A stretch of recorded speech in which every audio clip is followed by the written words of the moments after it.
Poutine a rejeté le retour de la Russie au G8. La Russie ne ressent plus le besoin de courir derrière un club occidental dont la pertinence économique et géopolitique diminue. Il transforme ce qui aurait pu être un retour symbolique en un non-événement. Et ça dit beaucoup sur son positionnement actuel face à l'Occident. Les BRICS représentent déjà plus de 45% du PIB mondial en parité de pouvoir d'achat surpassant le G7.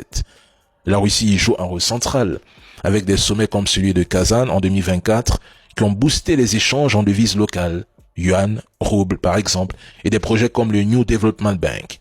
Il n'existe pas de sanctions, de leçons morales entre ces pays, mais juste du business pur. Et Poutine est en Inde. Certains juraient que l'Inde finirait par lâcher la Russie, mais surprise.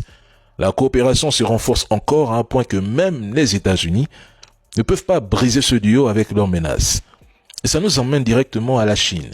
Le président Macron est en Chine, suppliant presque Pékin d'utiliser son influence sur le conflit en Ukraine. Apparemment, le président Macron n'écoute personne. Ou comme dirait Trump, Macron ne comprend absolument rien. Il a déjà tenté ce coup en 2023 et 2024, zéro résultat. Du temps perdu ou au mieux, un exercice diplomatique pour cocher la case, effort européen avant le G7 2026 que la France préside. La Chine ne lâchera jamais Moscou sur ce dossier ukrainien et n'exercera aucune pression sur Poutine. Je pense que Donald Trump l'a bien compris. Le président Macron est juste parti rééquilibrer les comptes avec la Chine. Quand Donald Trump vous demande de sanctionner la Chine pour que les États-Unis sanctionnent la Russie, les Européens refusent. Le président Macron, lui, a son agenda réel.